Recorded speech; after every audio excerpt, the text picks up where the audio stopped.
اعوذ باللہ من الشیطان الرجیم فویل للمصلین الذین هم عن صلاتهم ساہون۔ قابل احترام سامعین و ناظرین، نماز دین کا رکن ہے اور ایک اہم عبادت ہے، اور آپ نے فرمایا نماز میری آنکھوں کی ٹھنڈک ہے اور جنت میں جانے کا ذریعہ ہے۔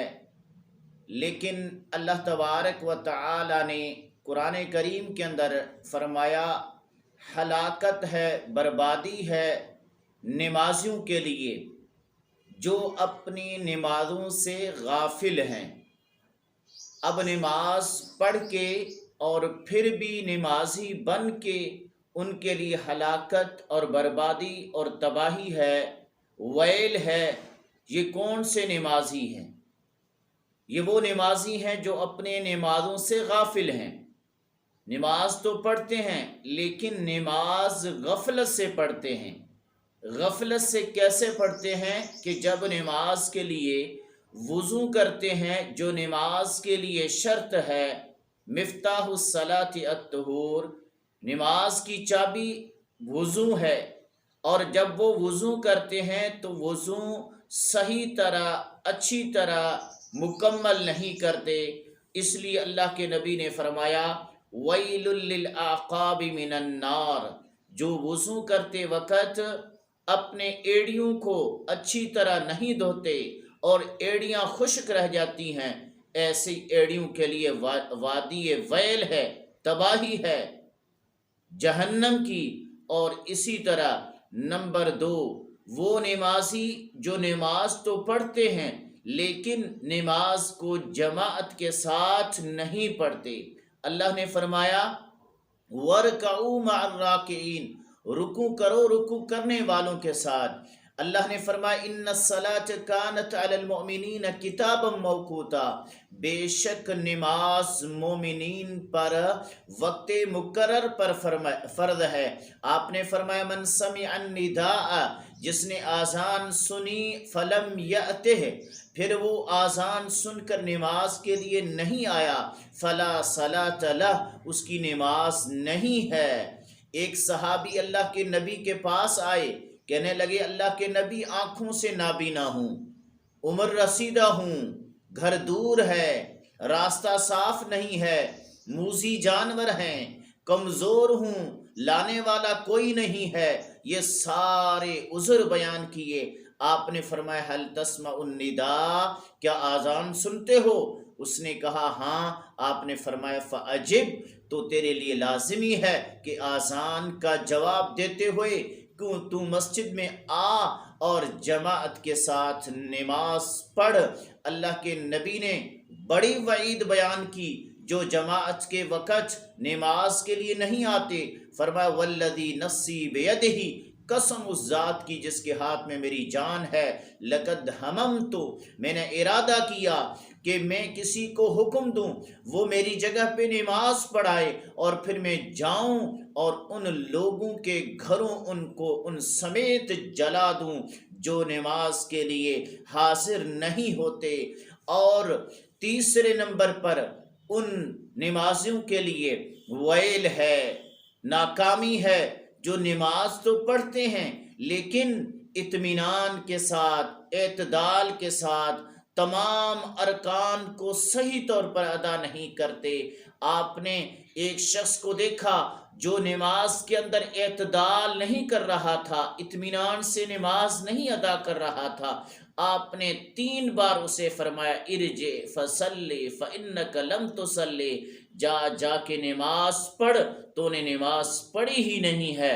آپ نے فرمایا اسوأ الناس سرقۃ، لوگوں میں سے سب سے بڑا چور وہ ہے جو نماز کے اندر چوری کرتا ہے۔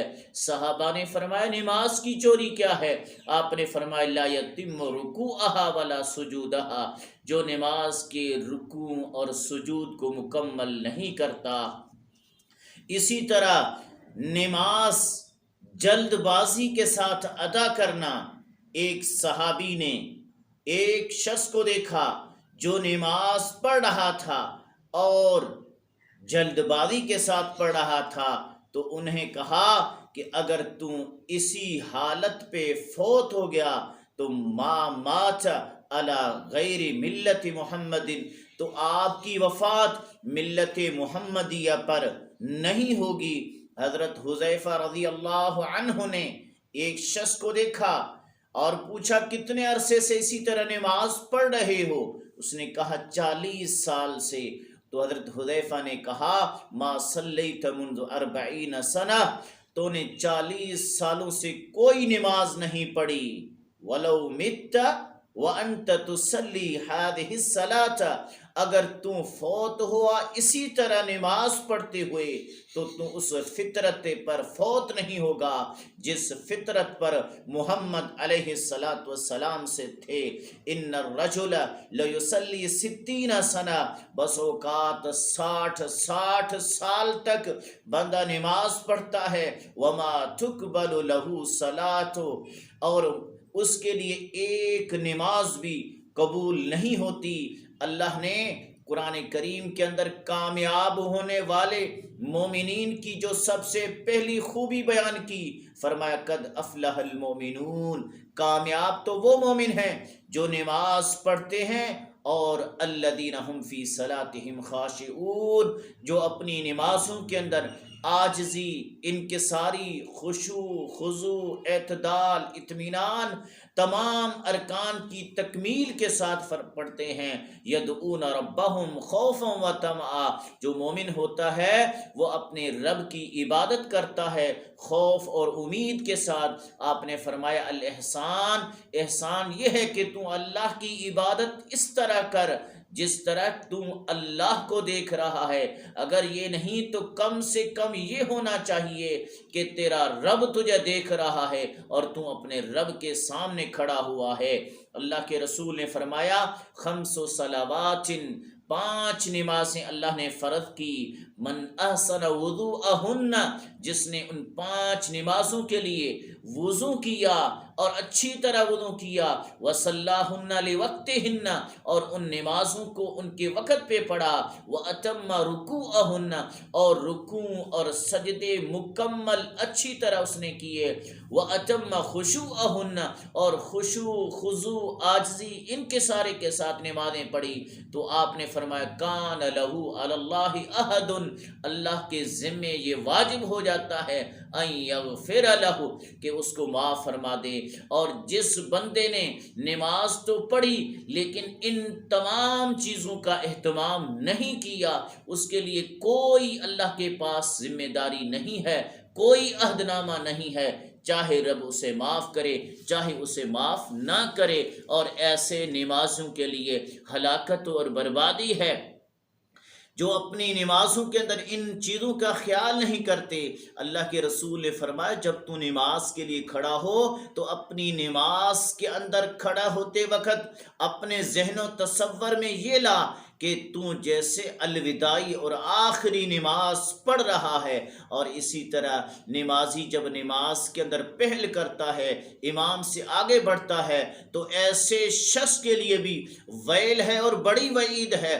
آپ نے فرمایا اما یخشی احدکم، کیا تم میں سے کوئی شخص ڈرتا نہیں ہے اذا رفع راسہ، جب وہ اپنے سر کو اٹھاتا ہے، امام سے پہل کرتا ہے کہ کہیں اللہ تعالیٰ اس کے سر کو رأس حمار، کسی گدھے کی سر جیسا نہ بنا دے۔ اللہ کے نبی نے فرمایا انما جعل الامام، امام کو تو بنا ہی اس لیے گیا ہے کہ لیتم بہ، کہ اس کی اقتدا کی جائے، اس کی پیروی کی جائے، اس سے پہل نہ کیا جائے۔ فلا یرکعو، تم رکوع نہ کرو حتی یرکع الامام، یہاں تک کہ امام رکوع کرے، اور تم رکوع سے سر اس وقت تک نہ اٹھاؤ جب تک امام نہ اٹھا لے۔ اللہ کے رسول صلی اللہ علیہ وسلم نے جب یہ احادیث بیان کی تو صحابہ فرماتے ہیں جب ہم اللہ کے رسول کے ساتھ نماز کی حالت میں ہوتے تھے تو ہم میں سے کوئی شخص اپنی کمر کو اس وقت تک جھکاتا نہیں تھا جب تک اللہ کے رسول اپنی پیشانی کو زمین پہ رکھ نہ لیتے تھے۔ آج آپ مساجد میں دیکھیں، آپ کو امام جب سجدے کے لیے جھکتا ہے، ابھی سر وہ زمین پہ نہیں رکھتا، اس سے پہلے سارے جھکنا شروع کر دیتے ہیں، کوئی بھی پیچھے نہیں رہتا۔ اس لیے ہماری نمازیں اور نمازوں کے اندر وہ تاثیر نہیں ہے۔ اللہ تعالیٰ سے دعا ہے اللہ تعالیٰ ہمیں وہ نمازی بنائے جن کی نمازیں اللہ کے بارگاہ کے اندر قبول و منظور ہوتی ہیں، جن نمازوں کے لیے خوشخبریاں ہیں۔ اللہ ہمیں وہ نمازی نہ بنائے جن کے لیے اللہ نے فرمایا فویل للمصلین، جن نمازیوں کے لیے ہلاکت ہے، بربادی ہے۔ اللہ ہمیں ان سے بچائے، اللہ ہمیں اس طرح نماز پڑھنے کی توفیق دے جیسے اللہ کے رسول نے ہمیں تعلیمات دیے ہیں۔ اللہ مجھے اور آپ سب کو عمل کرنے کی توفیق دے۔